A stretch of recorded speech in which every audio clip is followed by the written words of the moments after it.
बिस्मिल्लाहिर्रहमानिर्रहीम। मैं हूं मोहम्मद साकिब कदीर।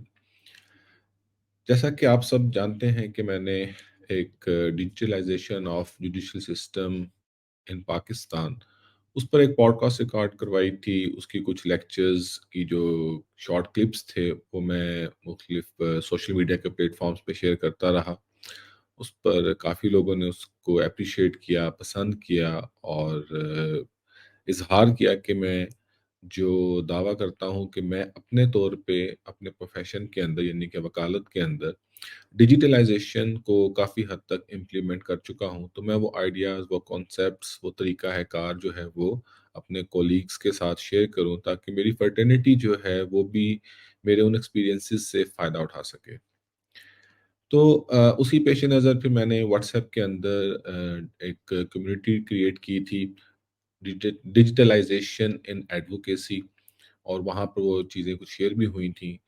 तो मैं इंशाल्लाह मैंने उस ग्रुप के अंदर भी ये बात इस बात का इज़हार किया था कि मैं वक़्तन-फ़वक़्तन कुछ जो हमारे मेरे जो सॉफ्टवेयर्स हैं, किस तरह मैं डिजिटलाइज़ तरीके से एडवोकेसी करता हूँ, लिटिगेशन में किस तरह मैंने डिजिटलाइजेशन को इन्वॉल्व किया हुआ है, वो मैं उस ग्रुप के ज़रिए अपनी लीगल फ्रेटर्निटी के साथ शेयर करता रहूँगा। तो उसी ज़िमन में अब मैंने बाकायदा आज ये एक पहली वीडियो रिकॉर्ड करवा रहा हूँ।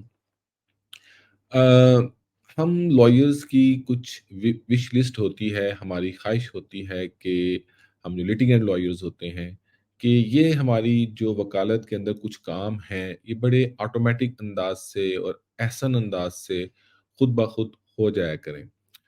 तो उन्हीं कुछ विश लिस्ट हैं, उनको पहले डिस्कस करते हैं कि एक प्रैक्टिसिंग लिटिगेंट लॉयर या इंटेलेक्चुअल प्रॉपर्टी का कोई लॉयर है या कोई कॉर्पोरेट कंसल्टेंट है, तो उसकी वो कौन-सी विश लिस्ट हैं, ख्वाहिशात हैं, अपने प्रोफ़ेशन से मुतल्लिक जो वो चाहता है कि पूरी हों।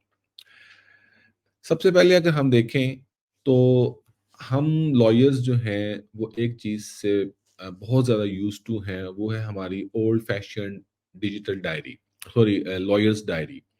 हम अपने केसेस को उस डायरी पे नोट करते हैं, जो भी जज साहब उस तारीख दिन यानी कि आज अगर मेरी डायरी की तारीख में 5, 7, 10, 15 केस लिखे हुए हैं उस पेज पे, तो जो उसमें नेक्स्ट डेट होगी वो मैं आगे लिख लूँगा और उन केसेस को आगे नेक्स्ट सफ़े पे नेक्स्ट तारीख में जाके उनको दोबारा मैं लिखूँगा।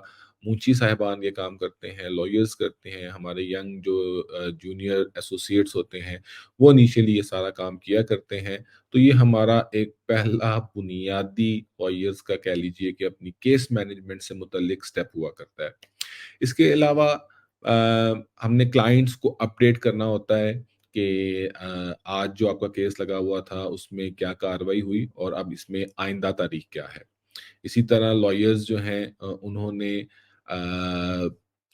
एक अगर ओवरऑल एक व्यू देना है कि कोई मीटिंग सेट करनी है, कोई उन्होंने आउटस्टेशन की कोई एक्टिविटी को डिज़ाइन करना है या अपनी पर्सनल मामलात को चेक करना है, तो एक बर्ड आई व्यू के ज़रिए फ़ौरन एक कैलेंडर की सूरत में उनको उनके केसेस की डिटेल पता चल जाए, ऐसा कोई तरीक़ाकार हमारे यहाँ प्रिवेल नहीं करता। लॉयर्स को मैनुअली उस एक पर्टिकुलर तारीख में जाके देखना पड़ेगा कि मेरे कौन से केसेस हैं, आउटस्टेशन है, इन स्टेशन है, उनमें क्या एक्टिविटी होनी है, मैं बिज़ी हूँ, मैं किसी को टाइम दे सकता हूँ, नहीं दे सकता, ब्ला, ब्ला, ब्ला। इसी तरह कौन से हमारे जो केसेस हैं, मुख्तलिफ केसेस हैं, वो किन-किन स्टेजेस पे हैं, कितने केसेस समन्स स्टेज पे हैं, कितने केसेस के अंदर मुझे रिटर्न रिप्लाई फाइल करना है, कितने केसेस के अंदर कोई एप्लीकेशन फाइल करनी है, कोई एविडेंस होनी है, क्रॉस एग्ज़ामिनेशन होना है, डॉक्यूमेंट्री एविडेंस होनी है, आर्गुमेंट्स होने हैं। तो ये सारे का सारा हमारी उस मैनुअल डायरी पे या हमारे जो ऑफ़िस में केस केस फाइल्स होती हैं, उनके लिफ़ाफ़ों पे एक कीवर्ड्स की फ़ॉर्म में लिखा होता है, जिससे लॉयर्स को हेल्प लेनी पड़ती है। इसी तरह लॉयर्स की एक और बड़ी ज़रूरी एक्टिविटी होती है कि जो आने वाले दिनों में जो केसेस हैं, वो बहुत अक्सर हमें उनका नहीं पता होता कि कोई इम्पोर्टेंट केस आने वाले दिनों में है, नेक्स्ट वीक में है। अब वो डायरी है, डायरी मैनुअली चल रही है। हम जो कल के या परसों के जो केसेस हैं, वो अपने डायरी के जो वर्के हैं और आँक हैं, उनको पलटेंगे तो हमें अंदाज़ा होगा कि कल ये केस लगे हुए हैं, परसों ये केस लगे हुए हैं। लॉयर्स को अपनी इस एक्टिविटी को भी मेंटेन रखना होता है, ताकि आने वाले दिनों में जो किसी केस के अंदर इम्पोर्टेंट एक्टिविटी होनी है, तो वो उसके लिए प्रिपेयर हो सकें। इसी तरह लॉयर्स के लिए एक और चीज़ अपने साथ कैरी ऑन करना, वो भी बड़ा इम्पोर्टेंट होता है कि मुझे केस की ना एक प्रोसीडिंग्स और एक हिस्ट्री का पता चल जाए कि इस केस में कब जवाब आया था, कब एप्लीकेशन आई थी, कब मैंने वकालतनामा दिया था, कब इसमें दूसरी पार्टी ने एप्लीकेशन दी, दूसरी पार्टी ने इसमें कब आर्ग्यू किया। तो ये सारी की सारी चीज़ें ऑफ़ कोर्स हमारी फ़ाइल में नज़र आ रही होती हैं या हम कोर्ट की ऑर्डर शीट निकलवाएँगे तो उसमें मेंशन होती हैं। लेकिन एक लॉयर की ये विश लिस्ट यकीनन होगी कि हमें ये सब चीज़ें एक पलक झपकने में एक डिजिटलाइज़ तरीके से एक वन पेजर स्क्रीन के ऊपर सारा कुछ नज़र आ जाए किसी एक पर्टिकुलर केस के बारे में। इसी तरह अगर मुझे कोई एक केस के मामले में कोई इन्फॉर्मेशन लेनी है, कुछ चीज़ जाननी है, तो मैं ज़ाहिर है लाइब्रेरी कंसल्ट करूँगा। ऑफ़ कोर्स गूगल कंसल्ट किया जा सकता है, लेकिन मोस्टली गूगल्स पर इंटरनेशनल लॉज़ और इंटरनेशनल प्रोसीजर्स जो हैं, उनके तनाज़ुर में जो है जवाबात अवेलेबल होते हैं। लॉयर्स के पास अगर क्वेरी आई है, अगर उसकी टिप्स पे है, दैट्स फाइन, लेकिन बाज़ औक़ात हमारे यंग लॉयर्स जो हैं, उन्हें ज़ाहिर है टाइम चाहिए होता है, एक्सपीरियंस चाहिए होता है, स्टडीज़ चाहिए होती हैं, फिर वो इस काबिल होते हैं कि वो हर क्वेरी के बारे में एट लीस्ट इतना जान रहे होते हैं कि कौन-सा लॉ या कौन-सी रेमेडी मुझे इसमें अवेल करनी पड़ेगी। बाज़ औक़ात किसी क्वेरी के ऊपर कौन-सा प्रोविज़न ऑफ लॉ अट्रैक्ट करता है, तो क्या मुझे सारी सिविल प्रोसीजर कोड को देखना पड़ेगा, क्रिमिनल प्रोसीजर कोड को देखना पड़ेगा, ट्रांसफर ऑफ प्रॉपर्टी को देखना पड़ेगा, कॉन्ट्रैक्ट एक्ट को देखना पड़ेगा। सिंपल मुझे एक की रिप्लाई चाहिए ताकि मैं उसको फिर इन डेप्थ में रिसर्च कर सकूँ। इसी तरह लॉयर्स का एक और मामला कि हम जब प्लीडिंग्स को हम ड्राफ्ट करते हैं, केस को लिखते हैं, तो जायका कि बड़े शहरों में तो उर्दू में प्लीडिंग्स बहुत कम हो गई हैं, लेकिन छोटे शहरों में तो अभी भी प्लीडिंग्स जो हैं वो उर्दू में बहुत ज़्यादा इस्तेमाल होती हैं। और बड़े शहरों में भी जो इंग्लिश में की जाती हैं, उसके अंदर ऑफ कोर्स हमारा बैकग्राउंड, हमारी जो स्टडीज़ होती हैं, हमारी जो फाउंडेशन होती है, वो कोई बहुत आउट क्लास इंग्लिश की नहीं होती। जिसकी वजह से हमारी प्लीडिंग्स अक्सर उसके अंदर नक़ाइस पाए जाते हैं, उसके अंदर स्पेलिंग या ग्रामर की गलतियाँ होती हैं या बाज़ औक़ात जुमले का जो स्ट्रक्चर होता है, वो इतना अच्छा, इतना इन्फ्लुएंशियल या इतना इम्प्रेसिव नहीं होता। तो यकीनन हम लॉयर्स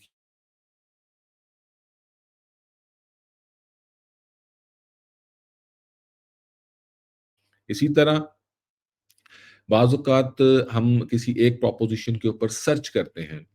लेट्स से कि अगर एक 489 एफ का एक ऑफ़ेंस है कि एक चेक बाउंस हुआ है, हमने उसके ऊपर कोई एक एक बेल एप्लीकेशन पे या एक केस में रिसर्च की और रिसर्च करने के बाद कुछ केसेस नोट किए और उस पर्टिकुलर अपने केस में उसको आर्ग्यू कर लिया। लेकिन उस रिसर्च को कहाँ सेव किया हमने? ऑफ़ कोर्स लॉयर्स के पास मैनुअल मोटे-मोटे रजिस्टर होंगे, वो उसमें उस केस को सेव करेंगे, मैनुअली लिखेंगे।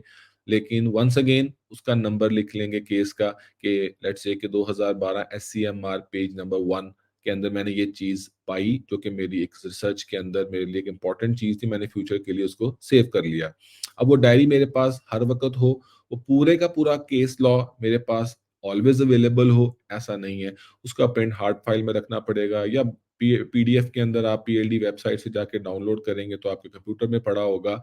लेकिन हर वक़्त आपके साथ घूम नहीं रहा और फ्यूचर के लिए वो एक सिस्टमैटिक अंदाज़ से कहीं पे सेव नहीं हम कर पाते। इसी तरह मेरा 1 केस है, मेरे 10 केस हैं, मेरे 100 केस हैं, मेरे 500 केस हैं, वो 500 फाइलें एक वकील की क्या ये विश हो सकती है कि वो उसकी पाम में हो?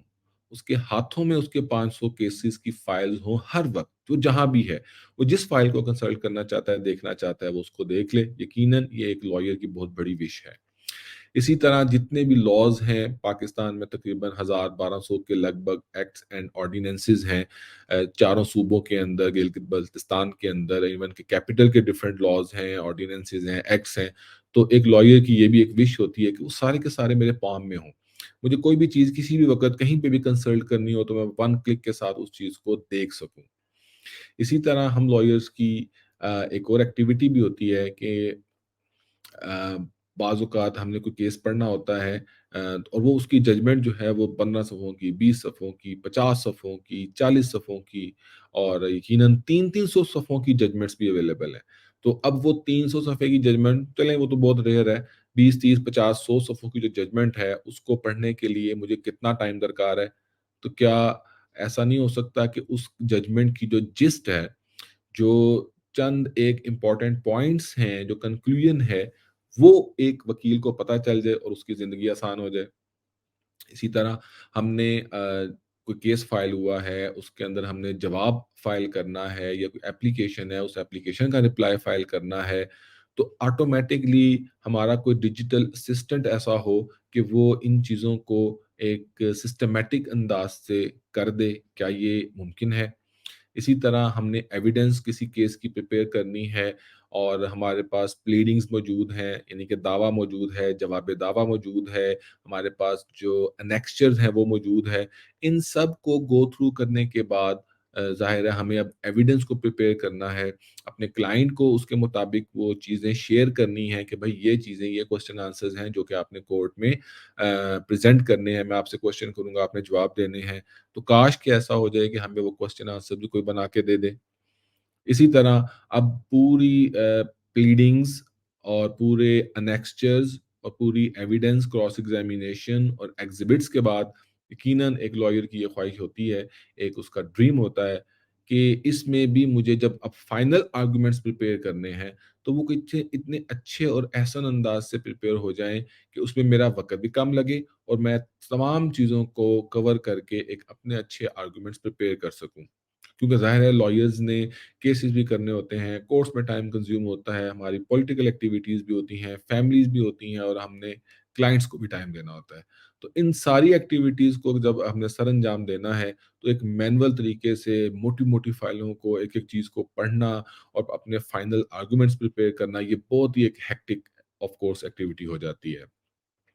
इसी तरह हमने केस के कुछ नोट्स बनाए हैं, तो वो जो नोट्स हैं हमारे पास, वो कल को मामला अपील में चला गया, हमने अपील की फाइल बनाई, हम हाई कोर्ट, सेशन कोर्ट में या सुप्रीम कोर्ट में पेश हो रहे हैं, तो वो मेरे नोट्स कहाँ हैं? क्या वो मेरी हार्ड फाइल में सफ़ा था, जो गुम गया? तो मेरी वो सारी जो मैंने फाइल पढ़ के नोट्स बनाए हुए थे, वो ज़ाया हो गए? तो क्या ऐसा नहीं हो सकता कि मेरे वो सारे के सारे जो नोट्स हैं, वो हर वक़्त मेरे साथ मूव करते हों? कल को वो केस क्लोज़ भी हो जाए, तो वो नोट्स सेफ रहें, उसमें जो मैंने इम्पोर्टेंट लॉ पॉइंट्स कुछ रिसर्च करके चीज़ें नोट की हुई हैं, वो मेरे पास फ्यूचर के लिए भी किसी और केस में अगर काम आनी है, तो वो सेव रहें। इसी तरह सैकड़ों सफ़ों की बाज़-औक़ात कोई एक केस फ़ाइल होती है, उसमें से हमने कोई एक जवाब, कोई एक एप्लीकेशन